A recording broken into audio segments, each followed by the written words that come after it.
Saya izin merekam nggih. Baik, kita mulai. Bismillahirrahmanirrahim. Assalamualaikum warahmatullahi wabarakatuh. Waalaikumsalam warahmatullahi wabarakatuh. Salam sejahtera bagi kita semua Bapak Ibu.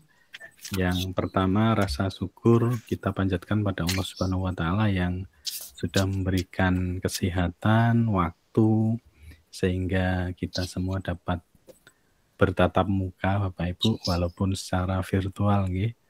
Tidak masalah. Dan yang kedua, terima kasih sekali Bapak Ibu sudah kerso meluangkan waktu di sela-sela istirahat mengajar. Tentu saja jam-jam segini itu jam-jam di mana Bapak Ibu mengalami puncak kelelahan nggih, saat mengajar seharian. Tapi karena undangan saya tadi, Bapak Ibu berkenan untuk rawuh di kegiatan siang hari ini. Sekali lagi matur suwun sangat. Bapak Ibu, hari ini kita akan membahas tentang pembelajaran berdiferensiasi. Pasti Bapak Ibu sudah sering mendengar pembelajaran berdiferensiasi nggih. Ada yang mau menyampaikan sesuatu terlebih dahulu tentang pembelajaran berdiferensiasi Bapak Ibu? Nah, latar belakangnya itu seperti ini Bapak Ibu. Ternyata dari beberapa kali saya mengunjungi sekolah, kemudian menengok kegiatan pembelajaran, ternyata Bapak Ibu guru masih sangat jarang atau bahkan belum menerapkan pembelajaran berdiferensiasi. Seperti yang saya singgung di depan tadi bersama Pak Edi, ternyata praktek pembelajarannya itu masih seperti pembelajaran di kurikulum 2013, masih sama.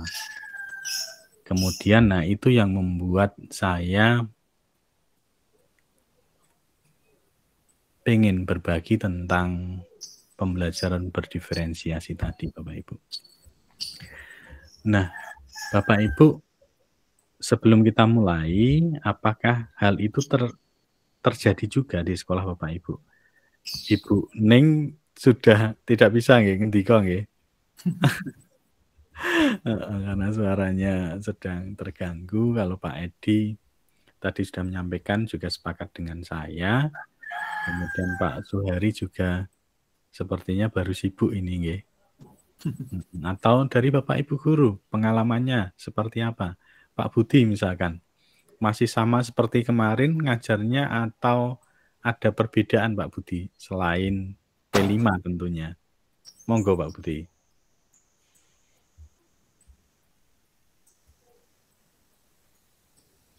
Mikrofonnya di-on kan rumiyin Pak Budi.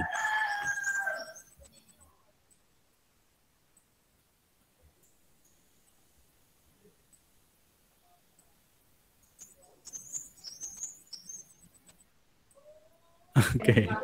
Ya, Pak, saya tahun ini mengajar kelas 9, Pak. Oh, di kelas 9. kurikulum. Berarti belum di belum kurikulum merdeka.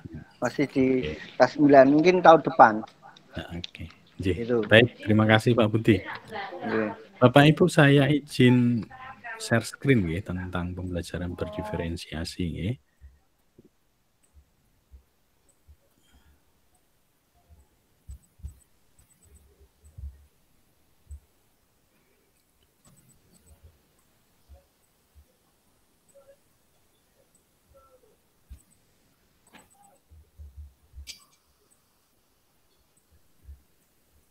Mohon izin Bapak Ibu, apakah sudah tampak?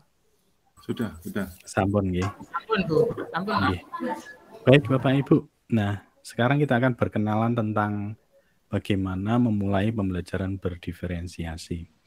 Kenapa ini penting? Karena sebenarnya ruh dari kurikulum merdeka adalah pembelajaran berdiferensiasi, Bapak Ibu. Nah, kemudian pembelajaran berdiferensiasi di sini pengertiannya adalah proses belajar mengajar di mana peserta didik itu dapat mempelajari materi pelajaran sesuai dengan kemampuan, sesuai dengan apa yang disukai dan kebutuhannya masing-masing. sehingga mereka tidak frustasi dan merasa gagal dalam pengalaman belajarnya. Nah, kata kuncinya di sini adalah Bapak Ibu sesuai dengan kemampuan, kemudian apa yang disukai oleh mereka, dan kebutuhannya. Nah, ini menandakan bahwa sebenarnya siswa kita itu memiliki minat dan bakat yang berbeda-beda. Nah, seringkali kita sebagai guru itu murid itu harus selalu mengikuti dengan keinginan kita. Jadi kalau pembelajaran dengan model ceramah, ya peserta didik kita atau murid kita ya harus mengikuti cara ceramah kita. Jadi anak-anak yang kinestetik atau anak-anak yang suka dengan gambar, suka dengan visual, tentu saja kalau diajar oleh guru yang hanya dengan model ceramah, tentu saja tidak akan maksimal karena itu sesuatu yang tidak disukai oleh mereka. Hal ini juga sama halnya dengan anak-anak yang kinestetik, yang mereka itu harus bergerak untuk dapat memahami sesuatu. Mereka sering berlarian ke sana kemari dan bahkan sering dicap sebagai anak yang dalam tanda kutip nakal. Padahal sebenarnya mereka memang kodratnya adalah ke kinestetik tadi. Mereka tidak bisa diam. Nah, hal itu dijembatani dengan kurikulum merdeka. Jadi di kurikulum merdeka, Bapak dan Ibu guru harus melakukan diagnostik awal. Itu yang paling penting dalam kurikulum merdeka. Nah, kemudian sebelum memulai penerapan model pembelajaran berdiferensiasi, ini sangat penting bagi kepala sekolah dan seluruh guru untuk memahami semua prinsip dan konsep pembelajaran berdiferensiasi. Nah, ini Bapak Ibu guru, Bapak Ibu kepala sekolah juga harus menjembatani ini. Kita harus satu persepsi tentang apa itu konsep pembelajaran berdiferensiasi. Harus sama, supaya apa? Supaya pemahaman utuh tentang pembelajaran berdiferensiasi itu dapat dilaksanakan di sekolah tersebut. Nah, kemudian tahap awal dalam implementasi pembelajaran berdiferensiasi, yang pertama yang dibutuhkan apa? Yang pertama adalah membutuhkan pemahaman yang mendalam tentang kurikulum dan dasar-dasar pembelajaran berdiferensiasi. Pelan-pelan, Bapak Ibu tidak perlu tergesa-gesa, harus 1 minggu ini harus menerapkan pembelajaran berdiferensi, tidak seperti itu. Tapi belajar pelan-pelan, mencoba hal yang baru, membuka pola pikir bahwa anak itu punya keinginan yang harus kita jembatani. Kemudian yang kedua, perubahan pola pikir guru dari pembelajaran yang berorientasi pada target capaian nilai akhir dan ketuntasan konten belajar menuju ke pembelajaran yang lebih berorientasi pada peserta didik. Nah, ini seringkali yang kita temui, Bapak Ibu guru itu sering kali hanya berorientasi pada target nilai akhir. Jadi kalau nilai akhir itu nilainya bagus, itu dianggap pembelajaran sudah berhasil. Padahal prosesnya tidak terlalu diperhatikan dengan baik. Nah, kemudian hasil akhir dari sebuah pembelajaran adalah pengembangan kompetensi peserta didik yang mungkin sekali sangat beragam satu dengan yang lain. Untuk itu, fokus pada sebuah pembelajaran berdiferensiasi, bukan pada luasnya konten. Sekali lagi saya ulang, bukan pada luasnya konten, namun kedalaman pemahaman. Ini salah satu prinsip dari kurikulum merdeka. Kalau di kurikulum 2013 konten kita sangat banyak sampai kita harus mengejar materi ya. Tapi kalau di kurikulum merdeka tidak seperti itu. Yang paling penting bukan luasnya konten Bapak Ibu, tapi kedalaman pemahaman. Selain kedalaman pemahaman tentu penguasaan konsep, kemudian peningkatan keterampilan, sehingga peserta didik itu mampu menerapkannya untuk memecahkan berbagai masalah dalam kehidupannya. Seperti itu Bapak Ibu, bukan konten, tapi peserta didik itu mampu nanti setelah lulus dari bangku sekolah itu mampu untuk memecahkan berbagai masalah yang dihadapi mereka dalam kehidupan nyata kelak nanti. Itu yang paling penting dari kurikulum Merdeka Bapak Ibu. Nah, ini yang sering kali saya sampaikan juga bahwa tujuan utama dari kurikulum Merdeka adalah perbaikan kualitas pembelajaran di kelas. Bukan sibuk untuk menyelesaikan administrasi. Ini yang sering harus kita renungkan bersama Bapak Ibu. Baik Bapak Ibu. Nah, kemudian saya akan berbagi satu lagi slide-nya tentang pembelajaran berdiferensiasi. Nah, Bapak Ibu.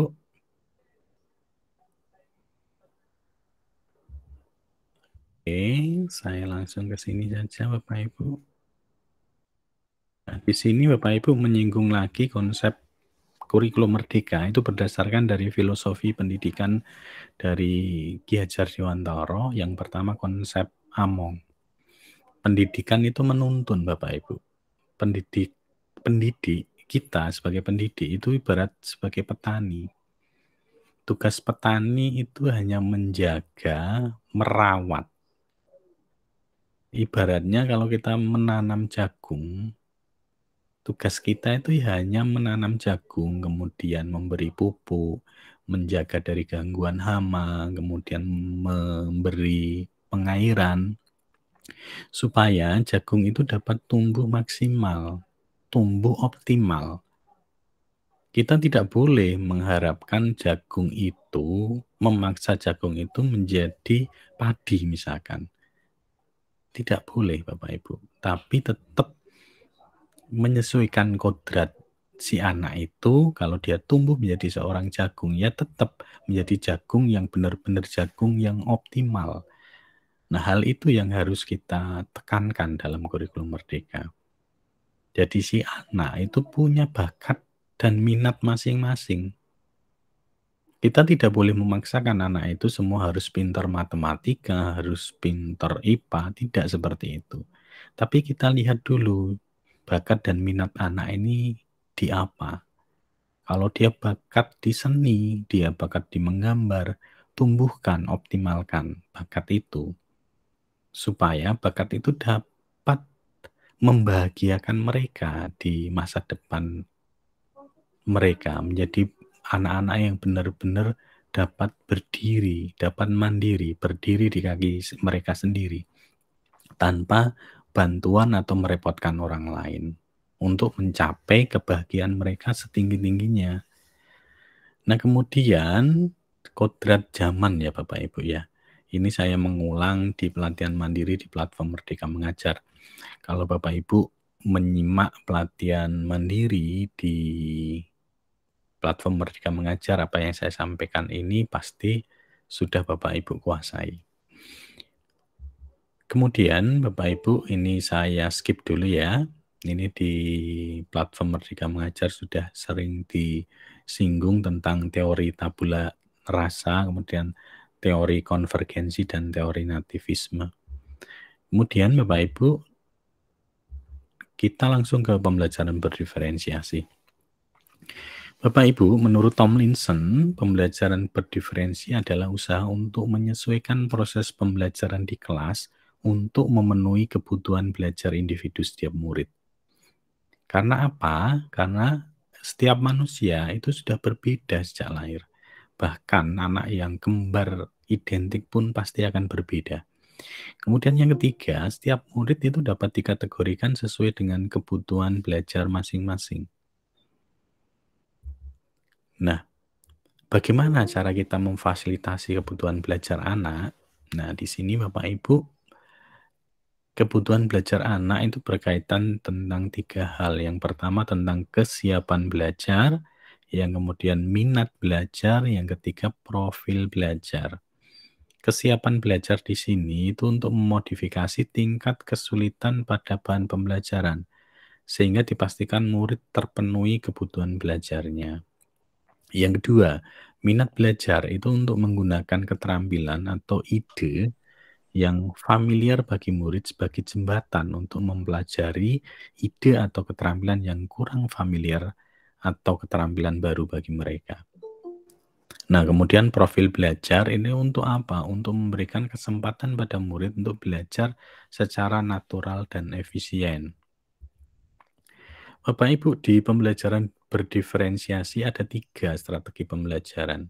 Yang pertama, diferensiasi konten, kaitannya tentang kesiapan, jenis informasi, isi materi, kemudian diferensiasi proses, dan yang ketiga diferensiasi produk. Nah, di sini bagaimana memetakan kebutuhan siswa dalam pembelajaran berdiferensiasi? Nah, langkah-langkah memetakannya, yang pertama, kita harus memilih jenis diferensiasinya apa. Kemudian kita kelompokkan berdasarkan data dokumen atau angket. Kemudian kita lakukan pembelajaran dan pembimbingan secara kelompok. Kemudian kita lakukan penilaian formatif dan evaluasi. Nah, yang pertama, kita bisa menggunakan strategi pengelompokan berdasarkan pengetahuan awal. Nah, kita melakukan diagnostik awal tentang kognitif misalkan. Nah, kita mendapatkan nilai skor tes seperti yang tampak di layar Bapak Ibu. Kita kelompokkan menjadi kelompok normal, kelompok medium, dan yang ketiga menjadi kelompok cepat. Nah, kemudian bagaimana caranya? Siswa kita kelompokkan menjadi 3 kelompok. Yang pertama, cepat, medium, dan normal. Kemudian siswa kita berikan LKPD yang sama. Kemudian diberi tugas untuk mempelajari 1 unit. Siswa mulai belajar individual atau kelompok. Kemudian guru melakukan pembimbingan. Nah, siswa mengerjakan soal latihan dan diberi umpan balik oleh guru. Siswa tuntas mempelajari LKPD yang ditetapkan, diberikan umpan balik melalui tanya jawab. Siswa meminta ujian individual kepada guru dan dikoreksi oleh guru. Kemudian melaksanakan tutor sebaya bagi siswa yang telah selesai melakukan asesmen. Nah, itu tadi teknik diferensiasi yang pertama. Nah, teknik diferensiasi yang kedua, kita menggunakan gaya belajar. Kita mengelompokkan siswa berdasarkan gaya belajar. Yang pertama, Bapak Ibu pasti sudah mengetahuinya bahwa gaya belajar murid itu ada 3. Yang pertama visual, yang kedua auditori, yang ketiga kinestetik. Visual ini siswa akan dapat belajar dengan optimal dengan melihat, dengan mengamati atau menggunakan asosiasi visual yang kuat. Nah, tipe yang kedua, auditori, ini siswa itu dapat optimal belajar jika mendengarkan instruksi secara verbal, kemudian mengingat dalam bentuk suara dan kata-kata. Nah, yang ketiga, kinestetik ini siswa itu harus terlibat secara fisik dan mengerjakan sesuatu terhadap apa yang dipelajarinya supaya dapat memahami satu topik atau satu materi dengan maksimal. Nah, kita harus menjembatani Bapak Ibu tentang gaya belajar peserta didik kita atau murid kita ini. Nah, kemudian caranya bagaimana? Kita harus menyiapkan LKPD dari materi atau topik yang dipelajari. LKPD kinestetik misalkan, kita dapat menggunakan LKPD bertipe worksheet agar siswa itu dapat memberikan catatan atau gambar. Siswa dapat mencoret-coret. Nah, yang kedua untuk siswa yang auditori, LKPD yang kita siapkan itu hendaknya dilengkapi dengan suara. Misalkan PowerPoint yang beraudio atau disertai dengan musik. Atau Ibu dan Bapak juga bisa menyiapkan podcast dari rekaman Bapak Ibu, suara Bapak Ibu, kemudian direkam di HP, kemudian diberikan ke siswa yang memiliki gaya belajar auditori. Nah, yang ketiga, Bapak Ibu, LKPD dalam bentuk buku bergambar, dalam bentuk video, dalam bentuk animasi, ini untuk murid yang bergaya belajar visual. Sudah ada gambaran atau belum Bapak Ibu? Oke, kita lanjutkan lagi.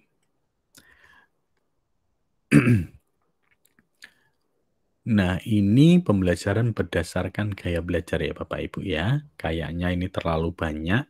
Kita fokuskan pada hari ini, kita fokuskan Bapak Ibu bisa membuat formulir, Google Formulir untuk melakukan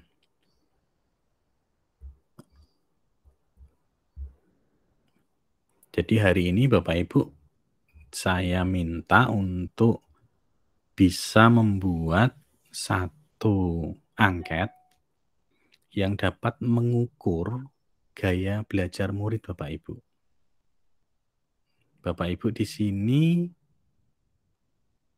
saya tunjukkan bagaimana membuat formulir yang bisa melihat gaya belajar peserta didik kita.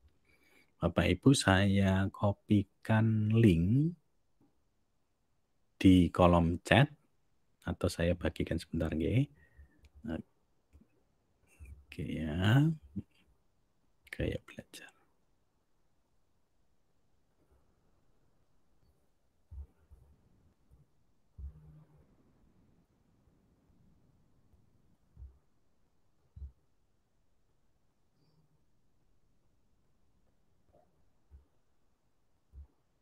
Oke, sudah tampak ya Bapak Ibu nggih. Nanti Bapak Ibu silakan membuat formulir diagnostik seperti ini yang tampak di layar Bapak Ibu. Nanti form ini silakan dibagikan ke kelas Bapak Ibu masing-masing. Kalau di sekolah Bapak Ibu ada guru BK, ini silakan dibuat oleh guru BK. Tapi harapannya setiap Bapak Ibu bisa membuat form semacam ini. Jadi ini diberikan ke murid-murid Bapak Ibu, kemudian silakan murid-murid mengisi sesuai dengan bakat dan minat mereka. Contoh yang pertama ya Bapak Ibu. Yang pertama, pertanyaan yang pertama, kalau ada orang yang meminta petunjuk jalan, biasanya saya akan titik-titik. Atau kita uji coba ya Bapak Ibu.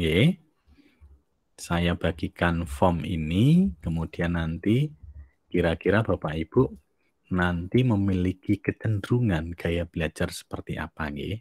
Sebentar, saya kirimkan linknya di kolom chat ya Bapak Ibu ya. Bapak Ibu bisa mengerjakannya di situ atau nanti juga bisa nanti hasilnya akan muncul di sini secara otomatis Bapak Ibu.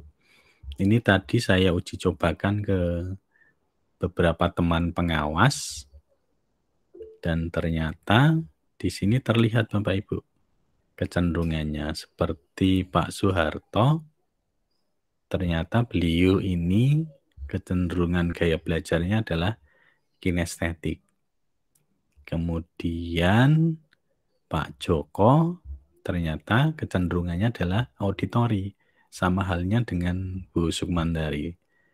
Nah, Bapak Ibu jika bisa melakukan hal ini, melakukan diagnostik awal non-kognitif ini ke peserta didik untuk bisa memetakan gaya belajar peserta didik Bapak Ibu.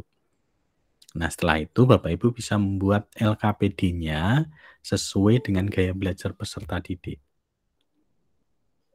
Seperti itu Bapak Ibu, ini saya bagikan dulu linknya ke kolom chat ya, Bapak Ibu bisa mencobanya.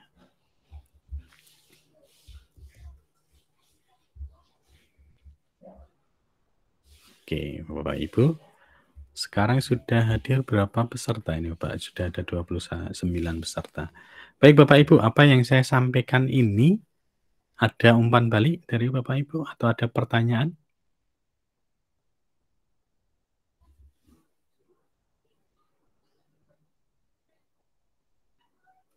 Atau yang saya sampaikan terlalu cepat, Bapak Ibu?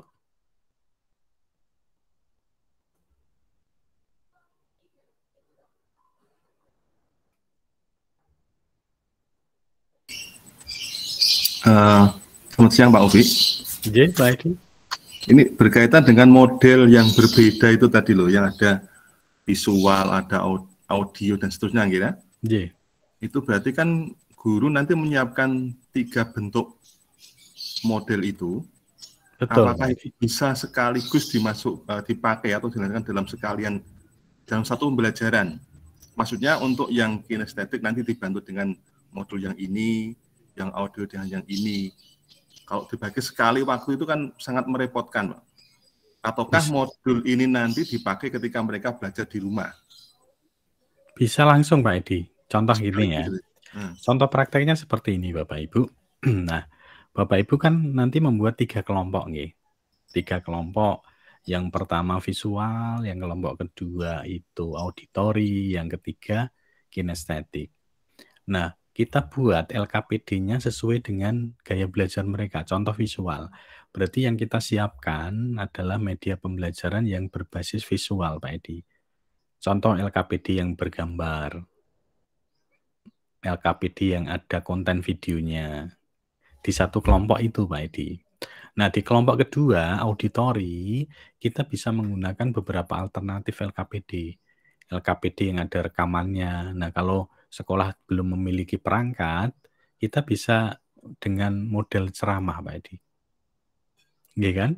Nah, satu kelompok itu kita ceramah di satu kelompok itu. Yang lainnya kan asik sendiri dengan gaya belajar mereka kan, yang visual asik mengerjakan LKPD itu. Nah, yang kelompok ketiga, yang kinestetik, kita beri LKPD yang membutuhkan gerakan, butuh coret-coret. Contohnya misalkan acak kata, kita buat TTS, itu Pak Edi. Nah, itu bagi anak-anak kinestetik itu senang mengerjakan hal semacam itu, yang butuh gerakan. Atau kalau Bapak Ibu punya perangkat digital, lebih banyak lagi alternatifnya.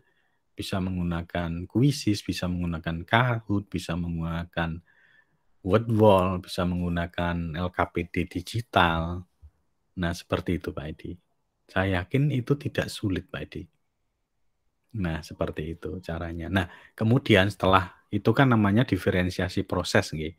Nah, saat mengerjakan tugas akhir, asesmen juga kita sesuaikan lagi dengan gaya belajar mereka. Yang visual juga, nanti asesmennya juga akan visual. Produknya juga akan visual. Yang auditori, produknya juga auditori. Contoh produk auditori, bisa saja dengan mudah mereka disuruh untuk menjelaskan di depan kita. Nah, tadi kamu sudah belajar tentang negara ASEAN. Sekarang Pak Guru mau bertanya tentang negara ASEAN itu mana saja sih? Nah, itu anak-anak yang tipe auditori akan sangat lancar untuk menjelaskan itu. Seperti itu Pak Edi, gambaran simpelnya. Nah, untuk kali ini sebenarnya saya akan mengajarkan bagaimana membuat LKPD itu secara digital Pak Edi. Nah, tentu saja secara digital ini, kalau di sekolah Bapak Ibu tidak ada perangkat digital juga tidak masalah. Yang penting kan Bapak Ibu punya skill itu dulu. Nah, harapan saya kalau Bapak Ibu sedikit punya kreativitas, LKPD itu bisa menjadi satu karya Bapak Ibu. Bisa jadi karya inovatif Bapak Ibu, bisa jadi best practice Bapak Ibu. Seperti itu nggih. Pripun Pak Edi? Ada tanggapan lagi? Atau Bapak Ibu yang lain, Pak? Silahkan open mic Bapak Ibu.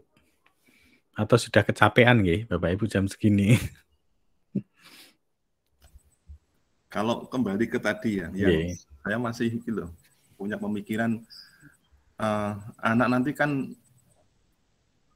punya ketertarikan dalam hal yang berbeda. Si A mungkin suka matematika sehingga berkembang pesat di matematika. Tetapi dia tidak kebetulan tidak suka yang lain. Sehingga akhirnya ketika kita memfasilitasi mereka untuk berkembang optimal di matematika, yang lain nanti kan kemungkinan itu Iya. bisa tidak berkembang, kemungkinan. Apakah nantinya ketika di akhir dengan perkembangan dia yang terlalu bagus di matematika sementara yang lain tidak berkembang, nanti itu dia bisa dianggap lulus, naik kelas dan lulus begitu. Bisa Pak Edi, betul. Memang seperti itu Bapak Ibu. Jadi di kurikulum Merdeka itu kan menggunakan KKTP ya Bapak Ibu.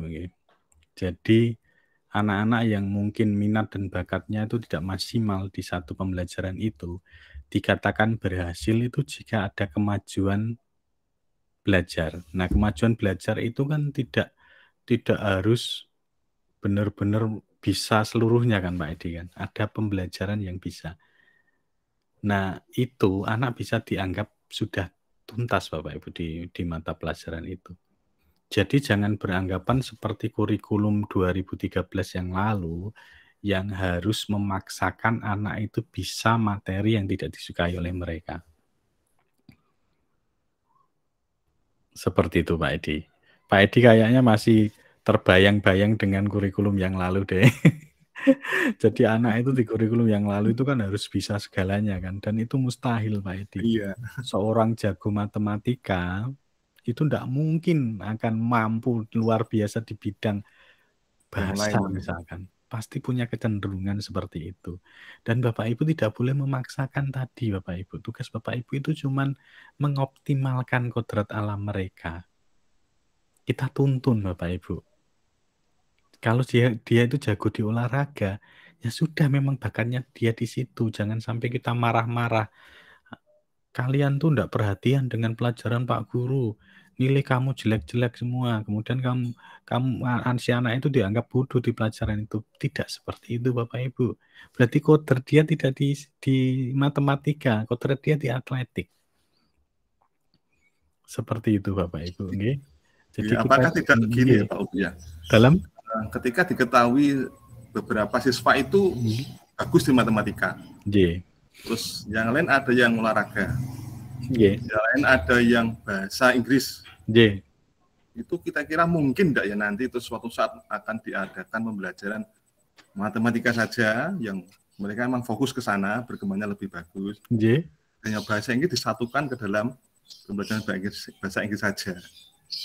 Itu permapel. Itu bisa saja Pak, itu bisa saja. Nanti kan di model blok kan bisa semacam itu kan.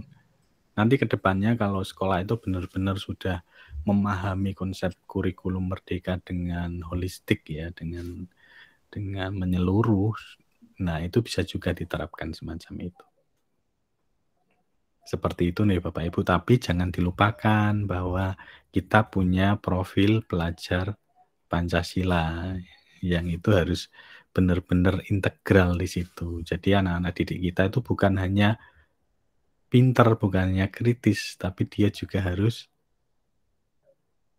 beriman dan bertakwa seperti itu Pak, karena yang dibutuhkan kita di masa depan itu bukan anak-anak yang pintar saja, bukan anak-anak yang beriman tok tapi tidak pintar. Itu juga bangsa kita juga tidak akan kekal, tidak akan langgeng kan kalau hanya nun sewu ya, hanya beriman bertakwa tapi tidak punya kemampuan untuk mempertahankan bangsa kita. Nah, untuk mempertahankan Indonesia ini tetap ada, tentu kan dibutuhkan anak-anak yang beriman dan bertakwa, dan anak-anak yang kritis, anak-anak yang mandiri, yang seperti di profil pelajar Pancasila. Seperti itu Bapak Ibu. Tentang kurikulum Merdeka sepertinya masih banyak yang harus didiskusikan supaya kita benar-benar satu konsep Bapak Ibu. Seperti itu Bapak Ibu. Saya malah lebih menyukai kita seperti ini Bapak Ibu. Kita daring seperti ini sambil santai-santai. Nanti Bapak Ibu juga bisa menyimak lagi rekamannya ini di YouTube kami ya. Di rekaman ini Bapak Ibu bisa mengulang lagi. Seperti ini Bapak Ibu, saya sampaikan dulu tadi. Sebentar Pak Edi. Nah, saya akan membagikan bagaimana membuat LKPD dengan Google Formulir nggih Pak Edi nggih. Saya bagikan sebentar ya Bapak Ibu nggih. Silahkan disimak. 5 menit lagi Bapak Ibu kita selesai kegiatan kita.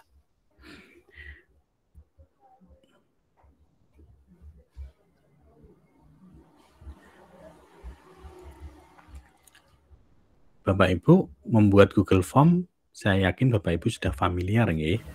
Nah, kita buka Google Form di akun Belajar ID Bapak Ibu semua. Kemudian kita buat form baru Bapak Ibu. Nah, di sini kita beri judul LKPD berdiferensiasi.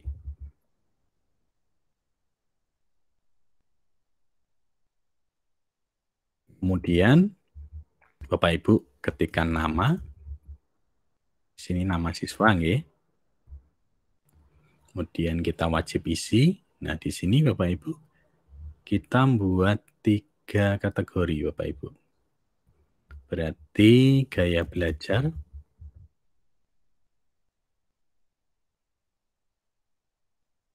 nah kita buat 3 pilihan ganda. Yang pertama tadi visual,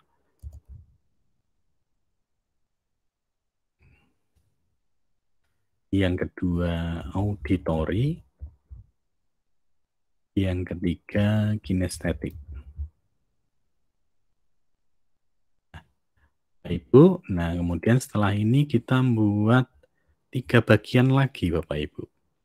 Yang pertama, bagian pertama kita beri judul visual.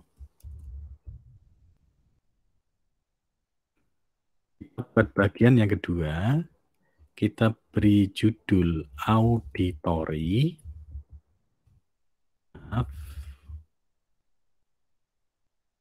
Auditory.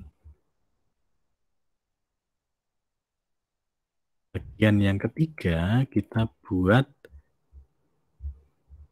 kinestetik.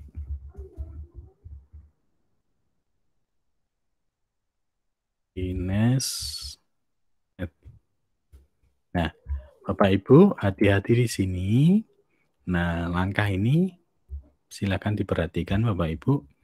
Nah, jika anak itu visual, dia akan diarahkan ke bagian yang visual.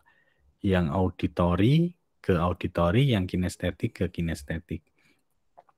Bapak Ibu klik yang titik 3 di sini. Kemudian pilih buka bagian berdasarkan jawaban. Kita klik. Nah, kemudian hati-hati di sini Bapak Ibu, yang visual silahkan arahkan ke visual, yang auditory silahkan arahkan ke auditory, yang kinestetik diarahkan ke kinestetik. Seperti ini Bapak Ibu. Nah, kemudian kita uji coba Bapak Ibu. Kita preview dulu hasilnya seperti apa. Nah, di sini nama Andi, si Andi visual, klik visual, kemudian klik berikutnya. Dia akan mengarah ke visual. Nah, ini berarti sudah berhasil Bapak Ibu. Nah, sekarang kita buat konten yang visual Bapak Ibu. Di sini berarti kita masukkan link YouTube. Ke sini kita klik dulu, kita masukkan link YouTube. Nah, seperti ini, misalkan saya cari negara ASEAN. Nah, kita masukkan di sini. Nah, di sini kita kasih perintah.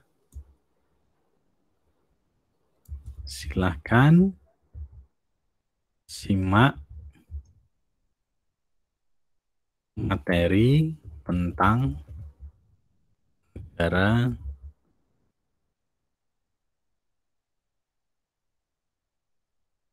ASEAN. Nah, seperti ini Bapak Ibu. Tentu saja Bapak Ibu juga harus berkreasi supaya kalimat yang ada menugaskan siswa ini menjadi kalimat yang benar-benar bisa merangsang murid-murid kita untuk mau mengerjakan dengan semangat. Nah, bukan hanya video saja Bapak Ibu di sini. Tapi Bapak Ibu juga bisa memberikan gambar atau bisa memberikan slideshow. Nah, kemudian kalau di auditori, Bapak Ibu bisa memasukkan suara Bapak Ibu sendiri misalkan. Atau Bapak Ibu bisa melakukan perekaman di Anchor. Nah, di Anchor ini Bapak Ibu silahkan membuat rekaman materi pembelajaran di sini Bapak Ibu. Bapak Ibu sign in. Nah, Bapak Ibu sign in, silahkan login menggunakan akun Gmail Bapak Ibu.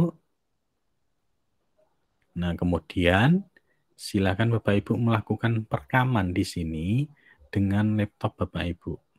Nah, ini bisa Bapak Ibu bisa record. Nah, record sendiri seperti ini. Nah, kemudian kita allow. Nah, ini kita record no. Nah, selamat datang anak-anakku di pelajaran mata pelajaran IPS. Kita akan membahas materi tentang negara ASEAN. Pasti kalian sering mendengar negara seperti Malaysia, Singapura, Thailand di banyak pertandingan sepak bola yang kalian tonton bersama keluarga kalian. Terus kita stop recording Bapak Ibu. Nah, ini rekaman ini bisa kita masukkan ke Google Form kita. Ini sedang diproses Bapak Ibu.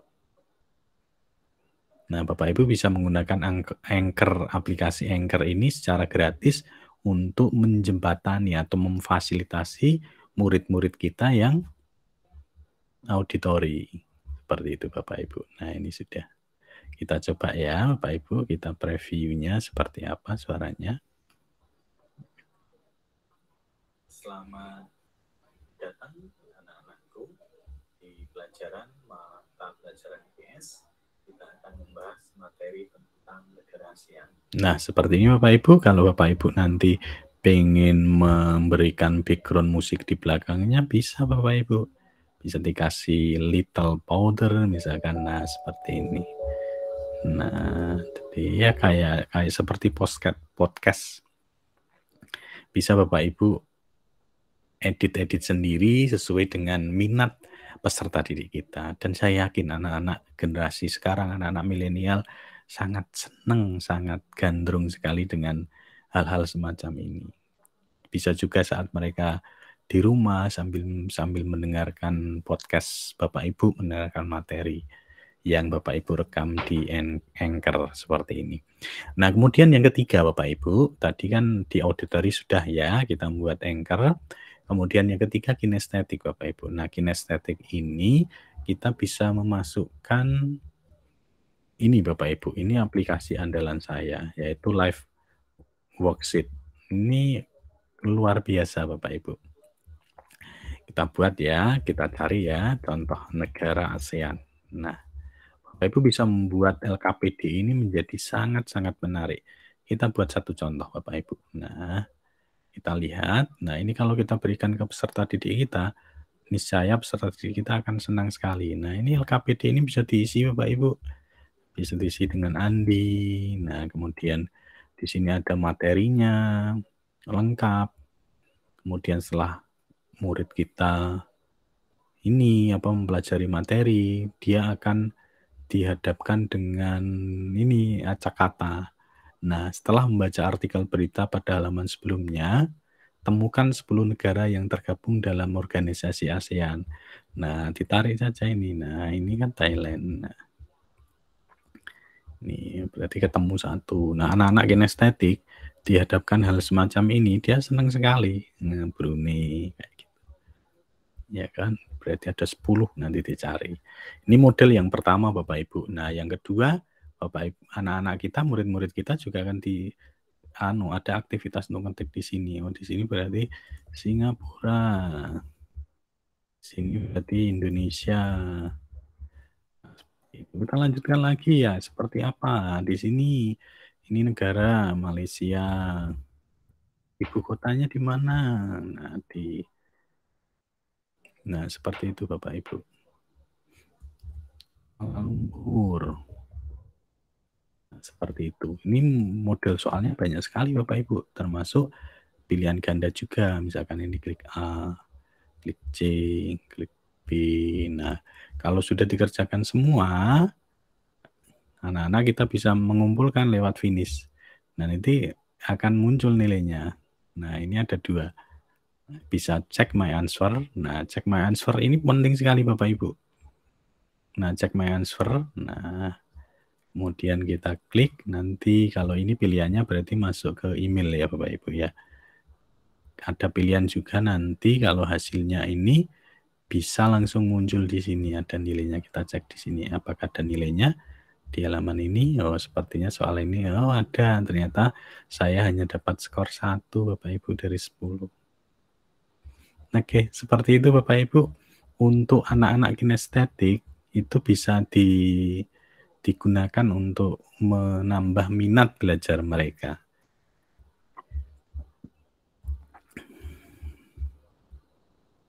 Baik Bapak Ibu, seperti itu cara membuat LKPD berdiferensiasi Bapak Ibu. Ada pertanyaan Bapak Ibu? Kurang 5 menit lagi. Kira-kira Bapak Ibu bisa tidak membuat semacam itu? Pasti bisa ya Bapak Ibu ya. Pasti bisa. Oke. Tidak ada pertanyaan Bapak Ibu? Kalau tidak ada pertanyaan, saya minta bantuan Bapak Ibu hari ini untuk mengisi absensi nggih, yang saya bagikan di kolom chat kita Bapak Ibu. Saya bagikan di kolom chat, Bapak Ibu mohon bantuannya untuk mengisi daftar hadirnya.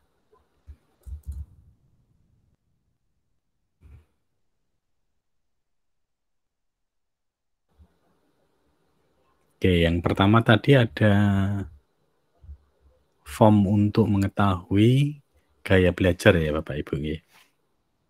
Oke, baik Bapak Ibu. Ada pertanyaan atau tidak Pak Edi?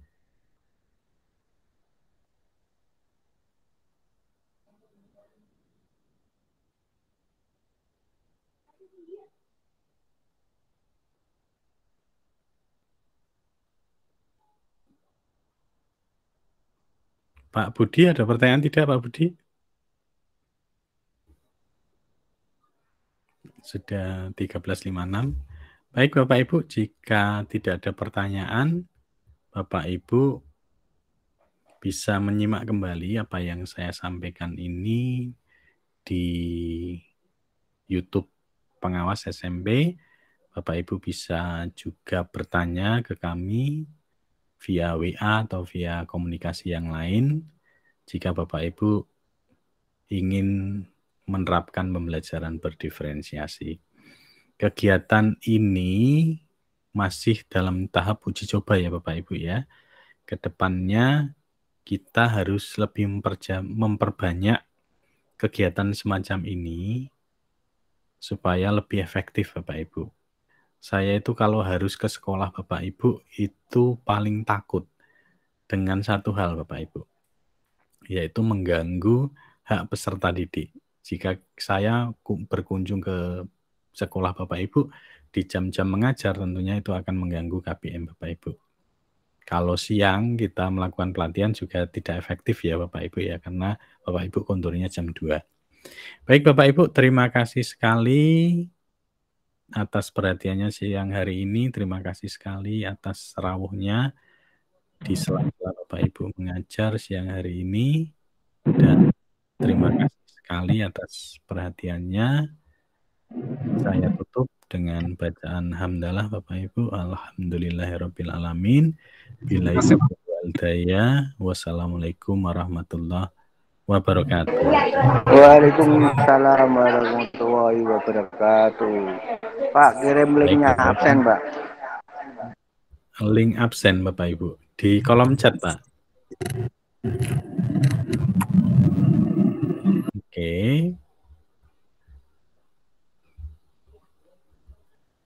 Bapak Ibu sudah menemukan tempat absensi nomor dereng?